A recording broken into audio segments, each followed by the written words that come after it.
The following program is paid for by Main Street Living. Hi, I'm Pastor Matthew Harrison, President of the Lutheran Church Missouri Synod. Starting in the late 1950s, Lutheran Hour Ministries aired a television program called This is the Life in their efforts to bring Christ to the nations. It was a critically acclaimed show that used story and drama to convey eternal truths from God's Word. And it featured actors who were just getting started in their careers.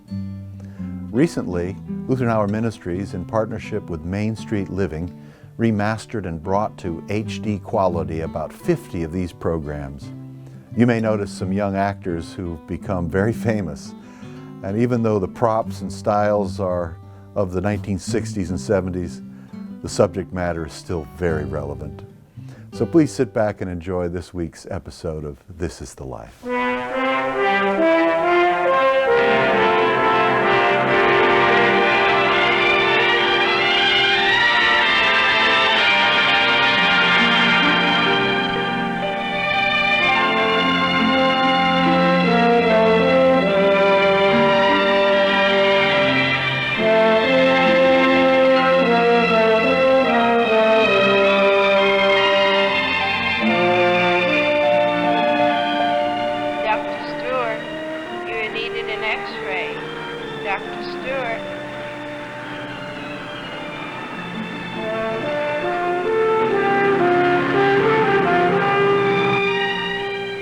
Dr. Brewster, I believe you're being buzzed.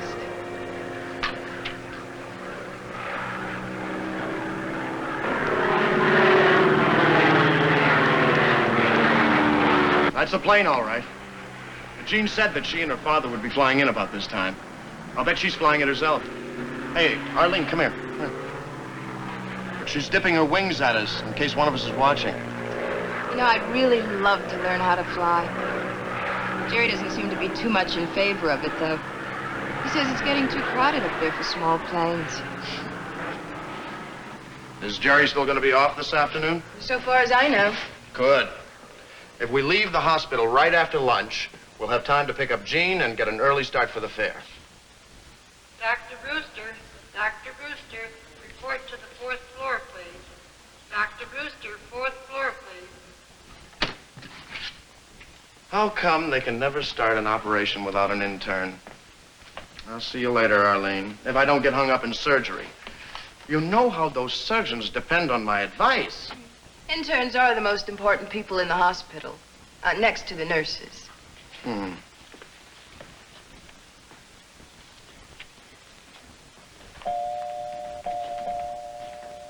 Dr. Wagner, report to maternity.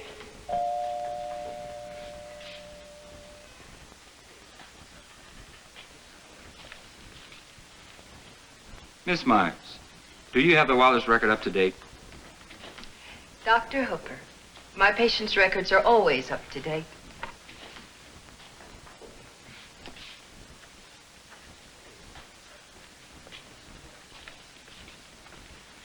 Miss Myers, I'm pleased with your work. As you may know, my internship will be over here in 6 months. As soon as I can afford it, I would be very interested in obtaining your services on what might be called an exclusive basis. Well, thank you, Dr. Hooper. I'll be very happy to discuss the matter with you at 1 o'clock. That is, if you're still free for the afternoon. I'm still free, Miss Myers, but I doubt that I'll stay that way much longer. Not even for 6 months.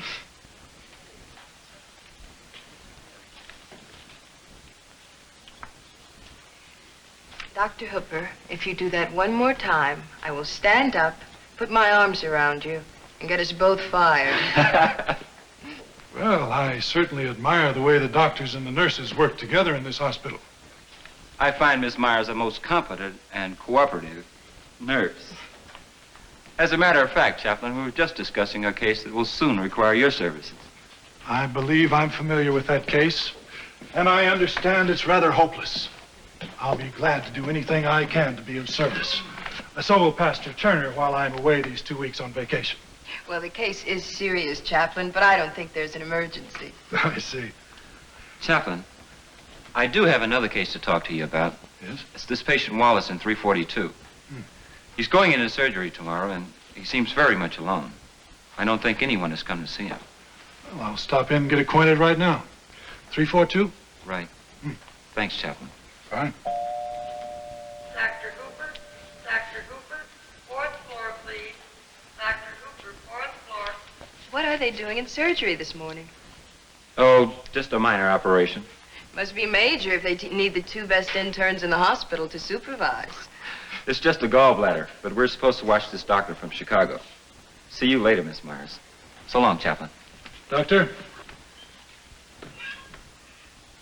You know, if Jerry weren't going to become one of our great surgeons, and they all tell me he is, I know he'd be a great Christian minister. Sometimes when I see him with a patient, I know he's going to be both. I often wake up frightened. I just wonder if I'll be able to be all that his wife should be. I wish everyone could approach marriage that way. I'm not worried at all about you and Jerry. Well, I'd better look in on this man that Jerry's concerned about. See you later.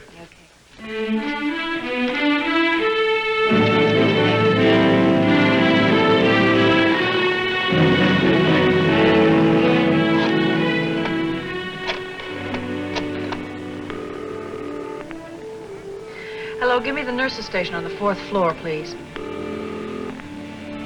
Hi, Arlene. Has Al left yet?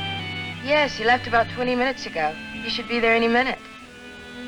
No, you go on ahead. We'll meet you there. Jerry was held up in surgery, so we'll be a little late.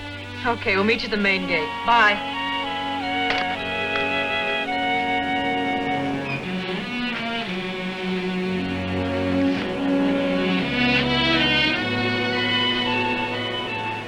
Now, that's the kind of charter service I like. We try to let all our customers know we appreciate their business. But you can overdo it. You can give a customer too much service, you know? Not this customer, you can't. You all set? I think so. Dad? Yes? Al's here, okay if I leave now? Okay, run along. I'll be in early tomorrow morning. What does that mean, 10 o'clock? At your service, Dr. Brewster. Let's go find ourselves a nice, quiet seat on a Ferris wheel, huh? We flew in low over the fairgrounds this morning. It really looks great. Good. All right, ladies and gentlemen, for 1 quarter, try your luck. Win a prize for the little lady. Take home a dollar for the kid. Come on, then. Step up. Hurry, hurry, hurry. See my picture. The world's smallest cross man. One for you. One for you. Merci. Hey, Jerry, you sure gave that guy at the shooting gallery a bad time. Where'd you learn to handle a gun like that? I used to go hunting a lot with my dad. He was quite a sportsman. Yes. Arlene, you'd better find out all you can about Jerry before you marry him. Now we discover he's a crack shot. Just 2 weeks ago, after bragging to him about bringing one of my dad's planes in on instrument, I found out he was an Air Force pilot. Did you know that? I managed to find out. Hey, I bet you went fishing with your dad a lot, huh? Every year, just as soon as the season opened. Sometimes a few minutes before it opened. Hey, Jerry, I've got an idea. Why don't you and Arlene come with us next Saturday, huh? Gina's borrowing a plane from her dad, and we're going to go to a place where the trout fishing is supposed to be terrific. Now, there's a little pasture there with a runway where you land, and then you hike upstream for about 3 miles. Thanks, Al. But I start a 24-hour call at 6 a.m. next Saturday. Ah.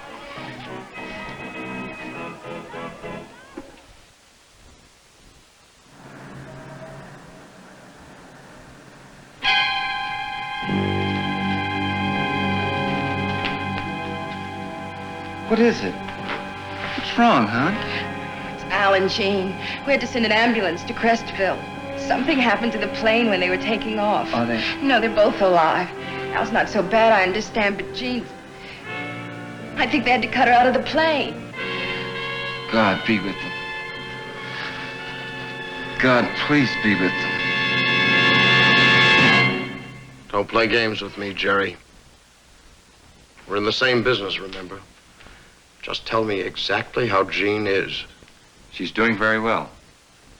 She's got an amazing constitution, really.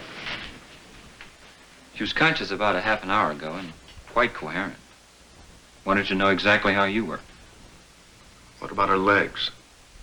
The doctors can't know for sure yet. But there is doubt whether she'll be able to walk again. Does she know yet? Yes. She told her father to level with her. And he did. They're that kind of people, you know. I wish I could have told her. Can I phone her? Not yet. Okay, buddy. Then you tell her for me. Tell her we'll work on this thing together. She'll walk again. And she'll fly a plane, too. I'll tell her. I've been praying that she'll walk again. Praying is your department. I'll just use a little old TLC. TLC? Tender, loving care. The old country doctors used to rely on that more than they did on mustard plasters or Lydia Pinkhams. I know you won't be too surprised, Al, if Jean is rather down at first. It's going to take her a while to adjust to what happened. That's part of my job. I want Jean to understand that even if she doesn't walk again, and I won't concede that she won't, we can still have a great life together.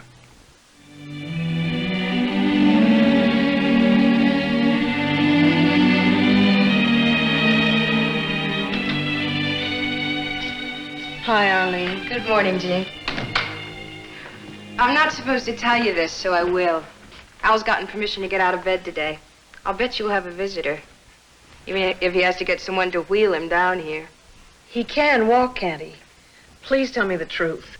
Of course he can walk, but not this far the first time up. I want to see him so badly. And then again, I don't. Al wants to see you. I've tried to tell him on the phone, but I don't think he believes what's happened to me. Al's a doctor, remember? And not only has he managed to get his hands on every written report on you, but he's given every doctor who's seen you the 3rd degree. He even grills Jerry and me every time he sees us, just to make sure nobody's holding out on him.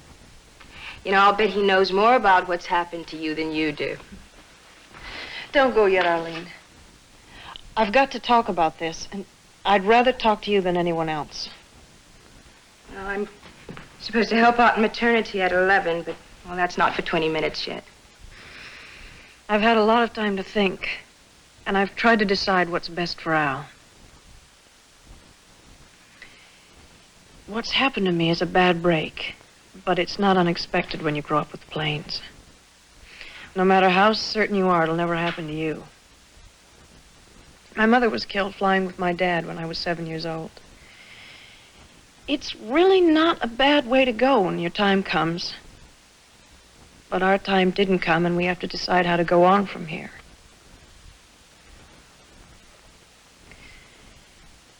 I'm not best for Al anymore, Arlene. I know that.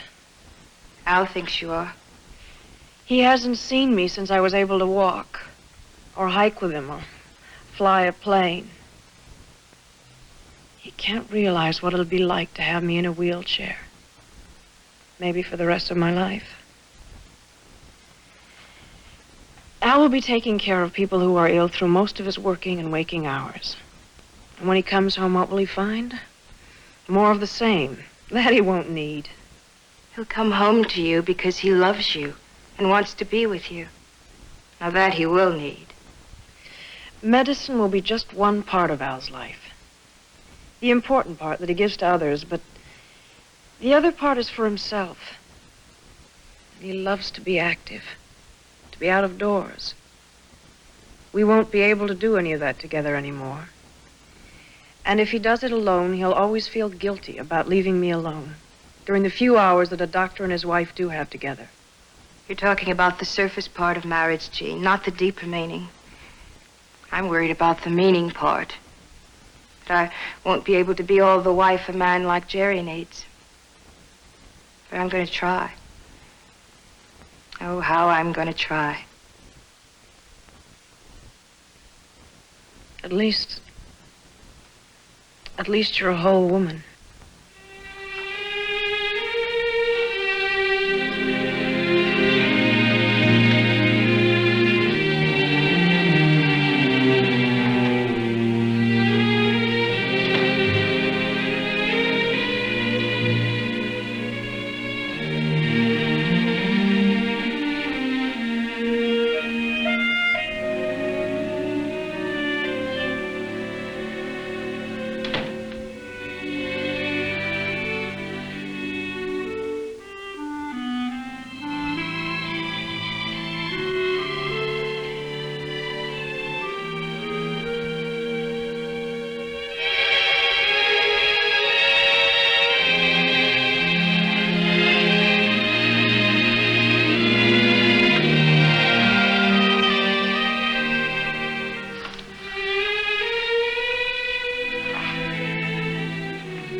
That was what your doctor prescribed. TLC. He recommends a liberal dosage, as often as possible. Now we can both get better faster. I may not get much better. We have to be honest with each other. How much is much? As soon as you're strong enough, we'll start therapy on your spine and legs. And I'll help you as much as I can. In addition to the TLC. The doctors say we may not know anything for a long time. And we'll wait, together. There's no law that says you have to stand up to get married. Please, let's not talk about it now. All right.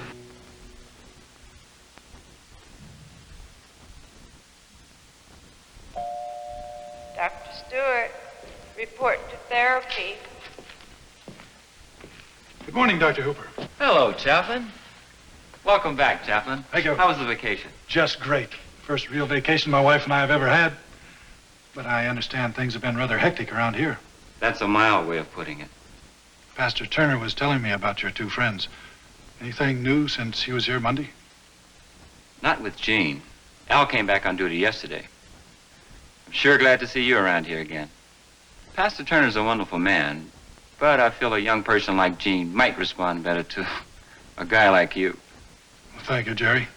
I hope I can be of some help. Apparently, Jean's never been real close to a church. Do you know much about her background? Not too much. I met her father several times, though. I thought I might stop by and talk with him, if Al doesn't mind. Good idea. Excuse me, Chaplain. We're short-handed around here this morning, and I'm pinch-hitting him for a few minutes. I'll try and see Jean's father this afternoon. Give me a call. Dr. Hooper speaking. I can read Jean pretty well. She's always been independent. When she was 9 years old, she was flying with me in a two-seater and wanted to take over the controls. She got her own license as soon as she was old enough. Mr. Wiley, can you think of anything I can do, as a friend, to help Al and Jean? I can't think of anything I can do, as a father. Is there someone, a pastor maybe, Jean knows and likes? I guess I failed her there, too. We used to go flying together on Sunday mornings. And things were quiet around here. I thought it was better than church. Up there where the air is clean, where all the small things down below kind of disappear and become a part of something bigger. I know what you mean, Mr. Wiley. I've been up there, too. But I guess I wanted to find out what that something bigger really was.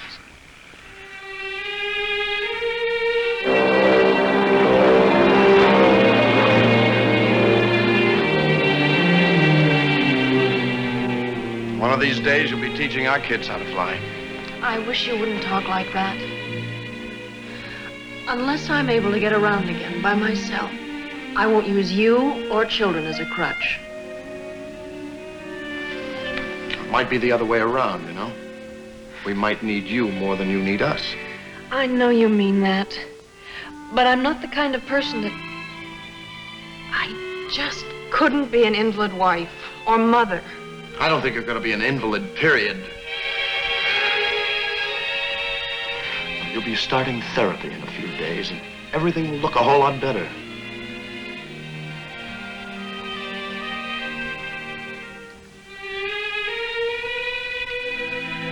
I have to go report in now. You want to go back to your room? No. I'll stay out here for a while. I'll see you this afternoon.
Thank you, Chaplain. That was a stupid thing for me to try.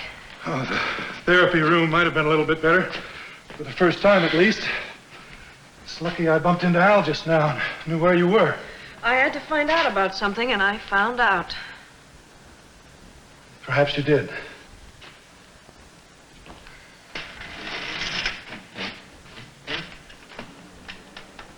Perhaps you didn't. Often it takes a good deal of time for us to find out God's design for our lives. You either get the breaks or you don't. Why mix God up in it, one way or the other? Well, the problem is, so often we fail to realize that our lives are already mixed up with God in every way. I suppose I should thank him then, because I can't walk anymore. Well, I don't thank him and I don't blame him. It was just an engine that conked out. I'm glad you don't feel that God conked out on you. Jean, how about taking it just a bit further and realizing that the ability to walk wasn't all God gave you? No matter how you twist the words, Chaplain, it all comes down to the same question. What could I bring to a marriage that a man like Al really needs and deserves? I'm not even a complete woman. If you brought nothing but a sound and healthy body into marriage, you still could be an incomplete woman. I know it's hard for you to think of it in this way now, but it's quite possible that your marriage to Al could be richer, happier, and far more meaningful because of your accident.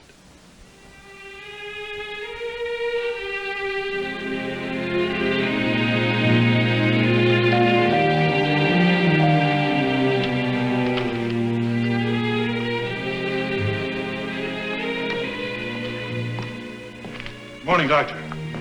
Good morning, Chaplain. Arlene phoned, said you wanted to see me, so I figured this is a spot that our paths would most likely cross this morning. That's right. I wanted to thank you for everything that you've done to try to help Jean. You and Jerry and Arlene have just been terrific. Well, I hope we have helped. Sometimes I think so, but it's difficult to tell. Yeah, I know. Every time I think I've picked up a yard, I lose two. Well, anyway, I'm grateful to you. You know, for a character who doesn't have much religion, I'm sure getting a lot of help from people who do. That could be part of the problem. Well, what do you mean? If Jean felt some of the things we've been talking about were meaningful to you, they might be more meaningful to her. Now, I know what you mean, Chaplain, but, well, I couldn't pretend to suddenly have become religious. And she'd know I was faking. That all depends. You know, you wouldn't have to fake. Not if you were looking for something together. Well, I've done a lot of research, Chaplain, but always for something I expected to find. Have you ever been surprised by discovering something you didn't expect to find?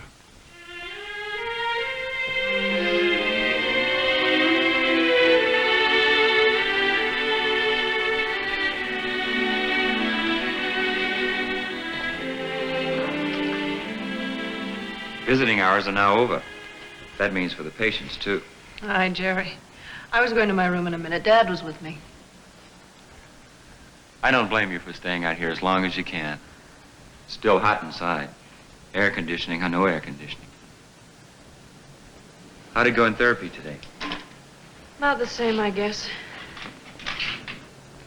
You know, I'm not a morbid kind of person, but I can't help thinking it would have been simpler if they hadn't been able to cut me out of that plane. They didn't get my mother out, and from what I understand, she would have preferred it that way.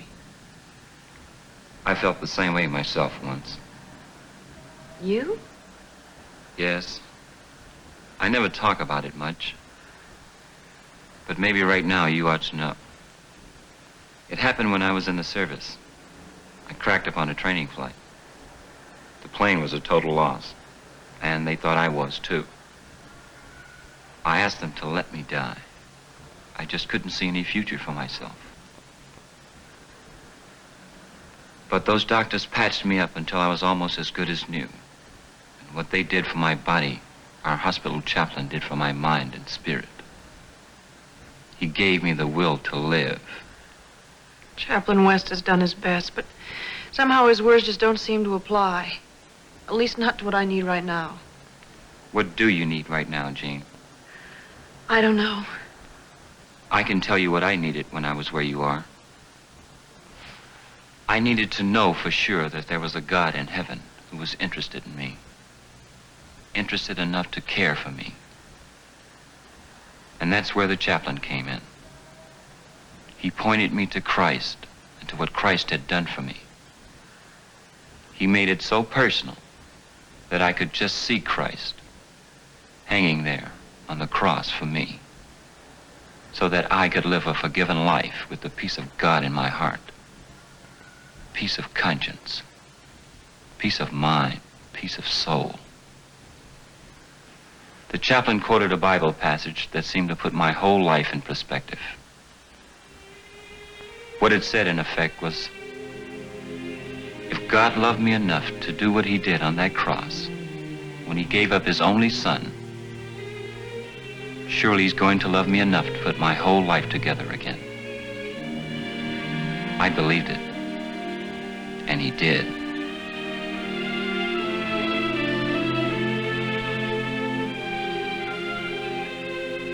Would you like to go to your room now?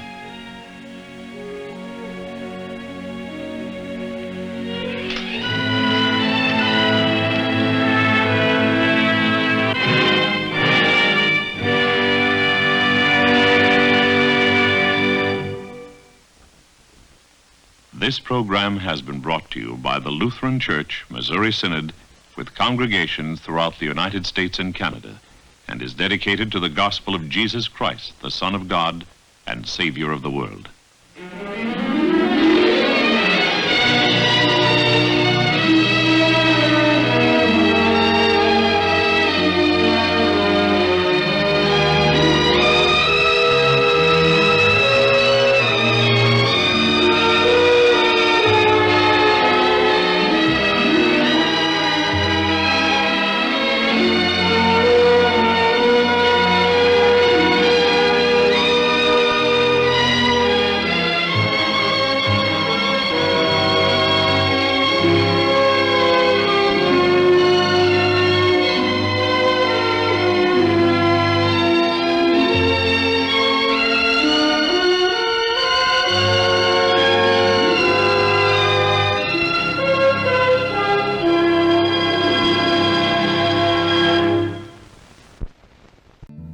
We'll be back next week with another episode of This is the Life. In the meantime, I invite you to seek further wisdom from God's Word, the Bible, and I invite you to visit one of our congregations in your area. We are the Lutheran Church Missouri Synod, and you will find our 6,000 congregations listed at www.lcms.org. This program has been brought to you by Main Street Living, which relies on the generosity of viewers to support this programming. They appreciate your prayers and would also appreciate your financial support. You can view additional episodes of This is the Life on the Main Street Living website. Thanks for watching, and join us again next week, same time, same channel, for another episode of This is the Life.